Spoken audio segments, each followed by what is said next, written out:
Hi, welcome to my channel. I will be sharing with you my grief journey and how I overcame grief and lived. I am not a counselor or a therapist or one of those professionals who help people get through grief, but I share my personal story and I hope that from it you'll be able to get a thing or two to help you overcome grief or help someone who will help someone overcome grief in one way or the other. I am Akoth Mary Theodora. I am an agriculturist and I am someone who's so passionate about God. I'm passionate about life, personal development, gardening, writing, and so many other things. So without any delay, let's get on. My grief journey started sometime in 2000 when I was just 8 years old. I lost my dad, and his death has had a great impact in my life.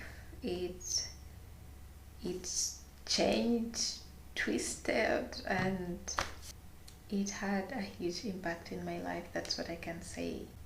Nothing ever prepares you for the loss of a loved one or for loss. And the pain or the magnitude of loss is only known to you. Only you know how heavy, how painful. Only you know the huge space that your loved one has left in your life. And if you have not lost someone so dear to you, you can never know the pain. You can never know what it means to lose someone. When you see people weep and mourn, still you can never understand what they are going through. You cannot. And sometimes it feels so unfair, because when you lose your loved one, outside life goes on like nothing has happened. It feels like everyone else is going about their business, and for you, yours has stopped. But that is what life is. But amidst everything else, amidst all the pain, amidst all the sorrow, how do you feel everything, go through each and every stage in the grief journey, and then live? I'll not say that you move on. No. What I'd like to say is that you live. You live life again to the fullest and in the way that God has called you to live it. As I had said earlier on, I lost my dad when I was 8 years old. And as a child, it was really difficult to process everything that was happening at that time. Of course, they tell you your dad has died, or they would actually tell you your dad is no more. That is what they told me, at least I remember. They told me your dad is no more. He has gone. I am laughing, but it's not funny at that time, because you actually do not know what has happened. But you can see that they tell you he's no more, and indeed you can see that he's lying there, not talking, eyes closed. But as a child, then you do not understand. My grief journey has been complicated. It started when I was a little child, and it shaped some things in my life that moved my life in a direction that it shouldn't have gone there. That I had to, by the grace of God, to find a new direction for my life. Grief is a very dangerous thing. Do not run away from it, but if you do not handle it well, it really has its bad side, I may say. You may find that you're sick and it's hard to find what kind of illness you're suffering from. You find that you're depressed and many other things. That's why I share my story, and I hope that it can help someone. I did not have the support I needed at that time as a child and as a young adult, as I was growing up, and now as an adult that I am. I did not get that support. I was not so lucky to get that support, but I hope that from this story that I'm sharing, you'll be able to walk through, you'll be able to help your child, you'll be able to help your siblings walk past this. In your pain, I cannot tell you that I know what you are going through. No. Everyone's grief journey is unique to them. And we all experience loss in different ways. But what unites us all is the different pains we have and the desire to live.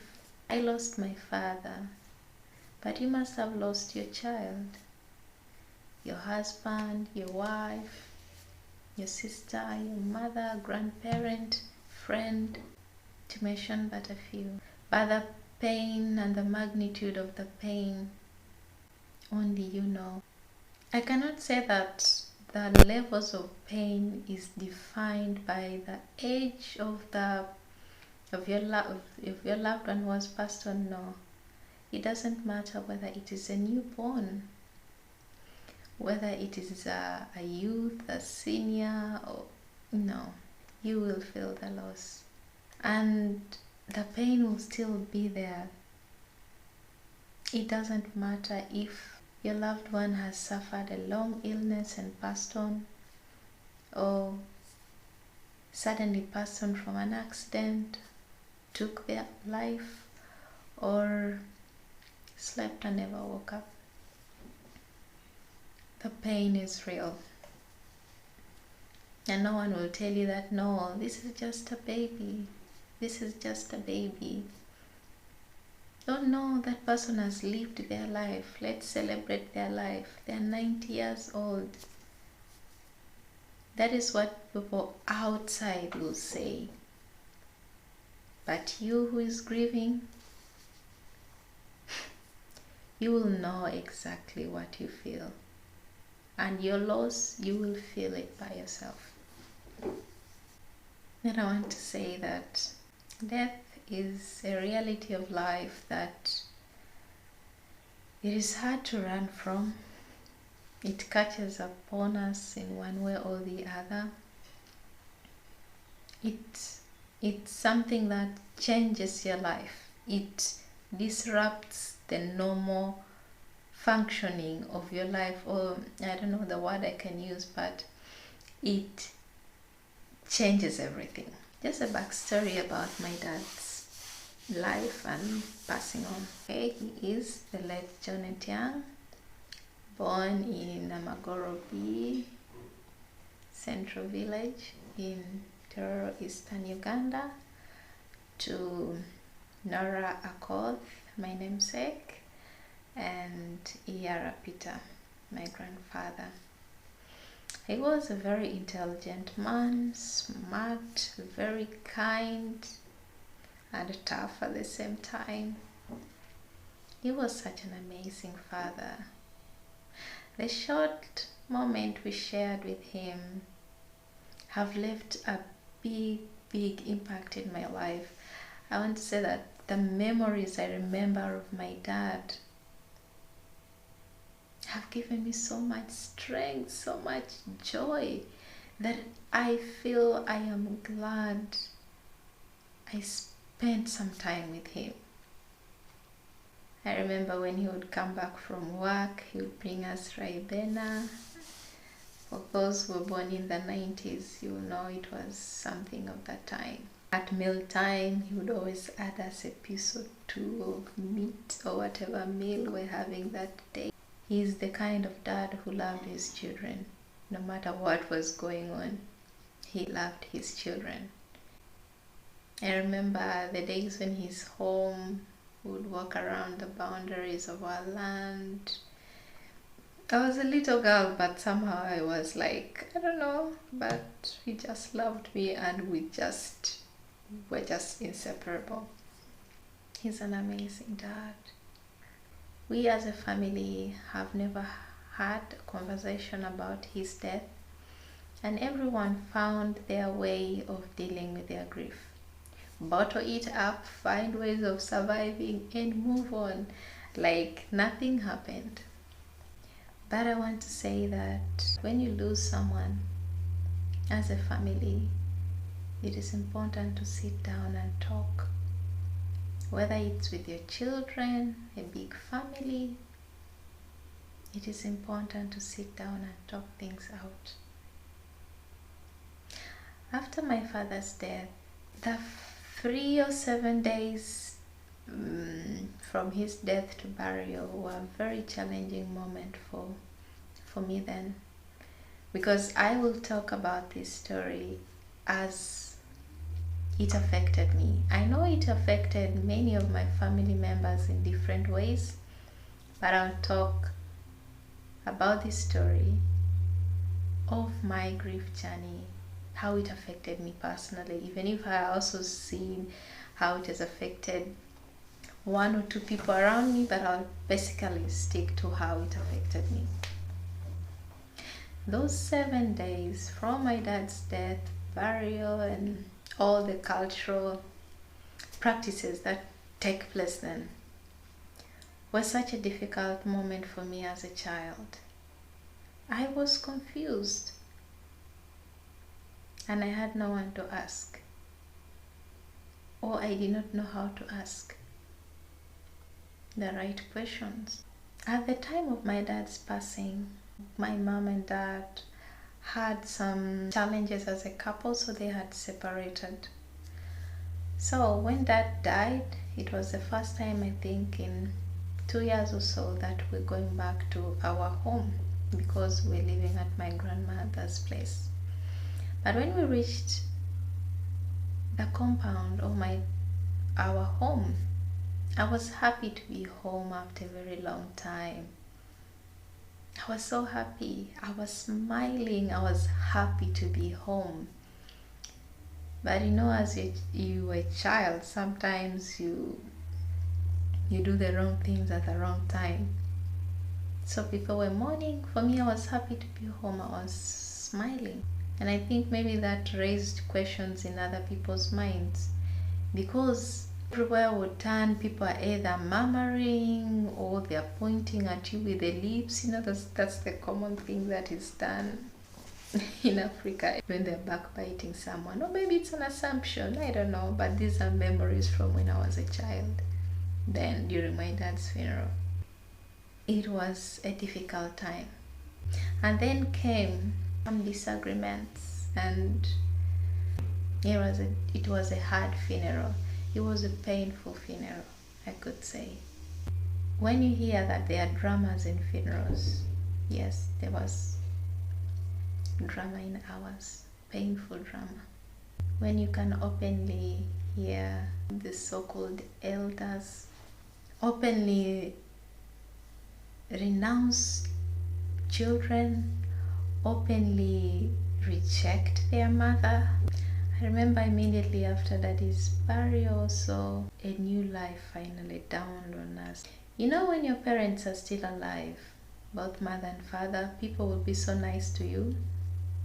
But immediately they die, things change. Issues people were hiding or wanted to say but did not know how to say it, now could say it openly. I remember some of our relatives were trying to turn us against our own mother.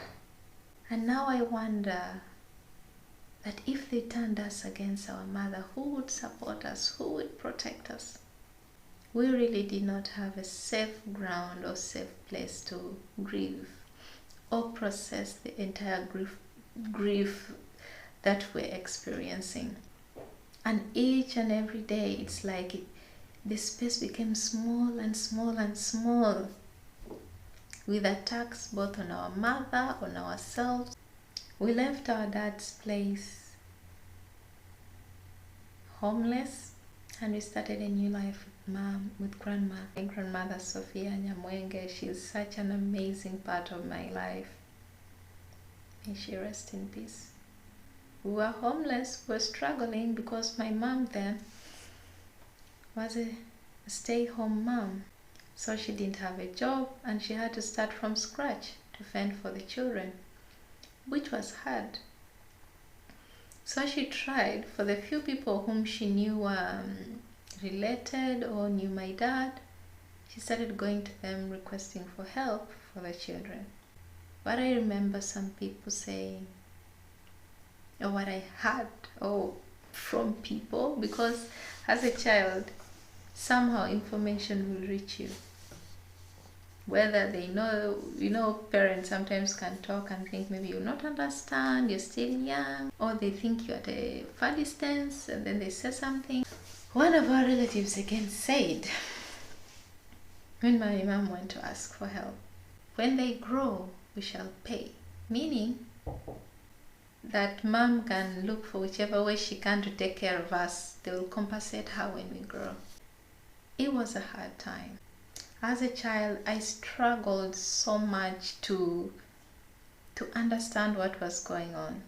I couldn't ask my mom some things, and sometimes when I ask her, I say that I miss daddy, or can we go home? Most times she'll just cry because we didn't have a home. After the death of your parent, that is when you realize that there can be attacks. It doesn't matter if they were just, how can I say, your parent will be a parent, and whatever their occupation is, they'll always be your parent. It doesn't matter whether they are a cleaner, whatever job they are doing, or a farmer, or whatever. When they pass on, that is when you realize that people are against you. They'll attack you in every way. Emotionally, verbally, they'll grab or scramble for whichever small property has been there, and they'll leave you for dead. And there are those who will come or make promises during the funerals. Those ones, those promises are just for promises. They'll never come to fulfillment. So back to when I was a child and how I struggled with grief. A couple of times I asked my mother about dad, and I wouldn't get answers, and I would miss him, and I would feel sad, and I'd get resistance from people. I would try to call their parents my dad. So every time I would be crying, I would be sad, and then when they find me crying, they would ask me, but why are you crying? And you say nothing, and they beat you up because things are getting different now as they were back in the 90s or early 90s, going like that. So now I missed my dad, and I would go now in the plantations and cry there, and that was where I'd find refuge. I would cry and cry and cry, and after I would come back home like nothing happened. But then one day, I don't remember, I landed upon my mother's diary,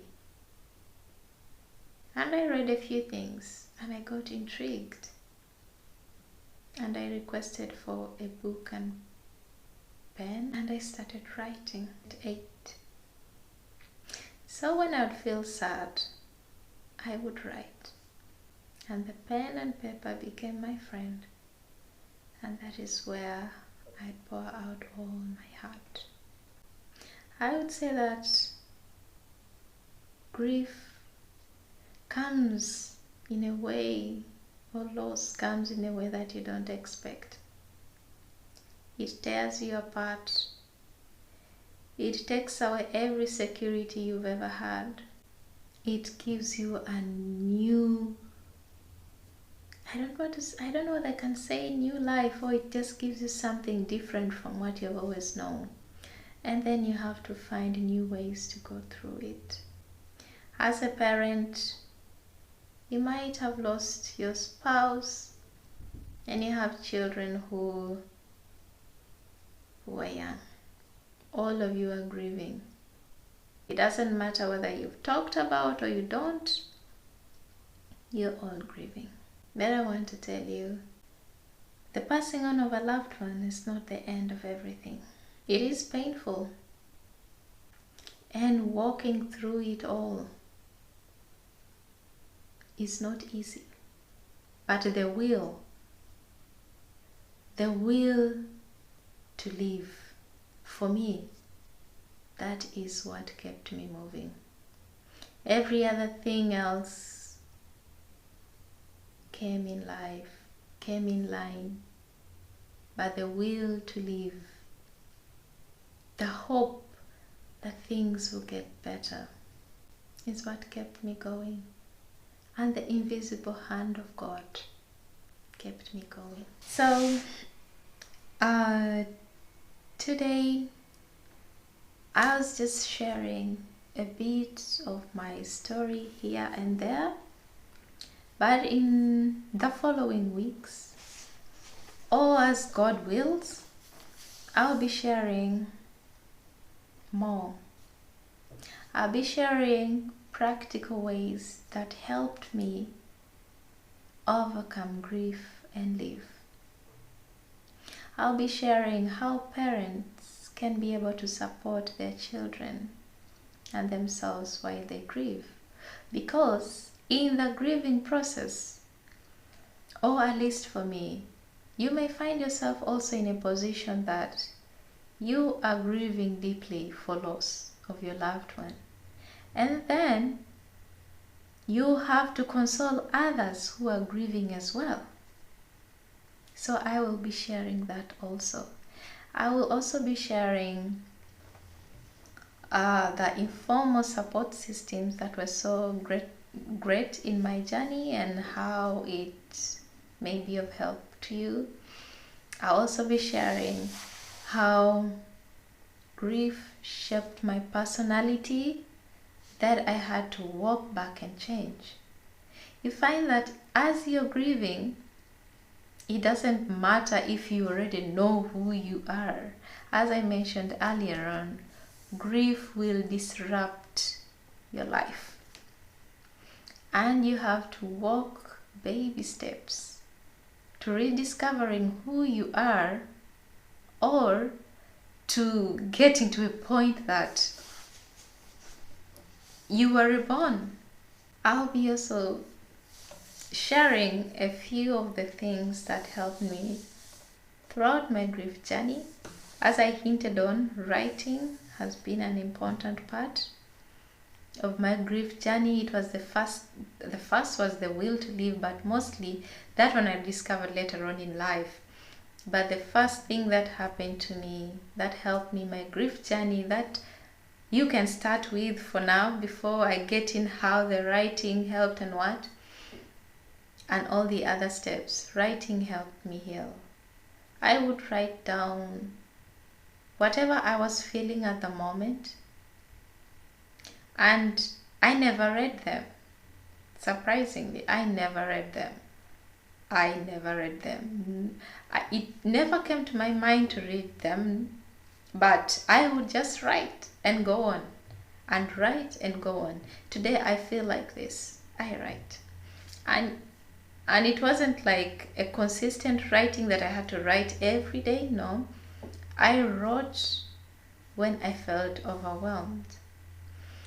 I wrote when I had, like when I missed my dad, or when something about my dad, when I get that feeling of the grief coming back to me, I go and write down exactly how I feel. And it helped me throughout my childhood. And now I still write, but I write different things. If you have time, you can check my Facebook page, The Two Sides of Theodora. You'll find many things there. I write different things. So for me, grief, even if I was grieving, it created in me a skill that I never knew I would ever have. So as we are grieving, it's okay. Let's go through. Something beautiful will come out at the end. It may not be writing for you, but it could be something that you will discover with time as we walk through this journey. I'd love to leave you with a special message. You might have lost a father like me, a mom, a child, a spouse, a friend, or you might have lost your entire family. It is a painful moment. And the gap that they have left in your life, there is no one who can fill it. You may be in a position whereby you're desperate to get back on the way how things should be or how things were. But take it easy on yourself, one step at a time. And slowly you will find your rhythm. And I pray that the God who saw me through will see you too through. I will share with you how my life was. It has been a deep journey. I was not smiling like this. It has been 23 years ever since my dad's passing. And I haven't been smiling, or I haven't been all smiles like this. No. I cried the greater part of it. I cried maybe for how many years has it been? 13? I think I must have stopped crying around 2015. No, 2000, those are 15 years, not 13, maybe 15. I'm not so good with the years, but the year, I mean with the maths and what. But I remember it was around 2015 that I finally stopped crying. Not that stopping to cry because of bottling things up, but feeling at peace. You can imagine from 2000 to 2015, that is when I finally found my peace. And even in 2015, I was still walking my journey of healing. So for you, it may be a few weeks. I do not want to downplay your grief because it's a short time. No. It doesn't matter whether it happened yesterday, it happened a couple of weeks ago, months ago, or decades like it has been for me. It is a tough journey that every day feels like 10 years or more. So don't be discouraged. You will get better. It is okay to weep. This would have been a very long video, but I beg to stop here, and I say that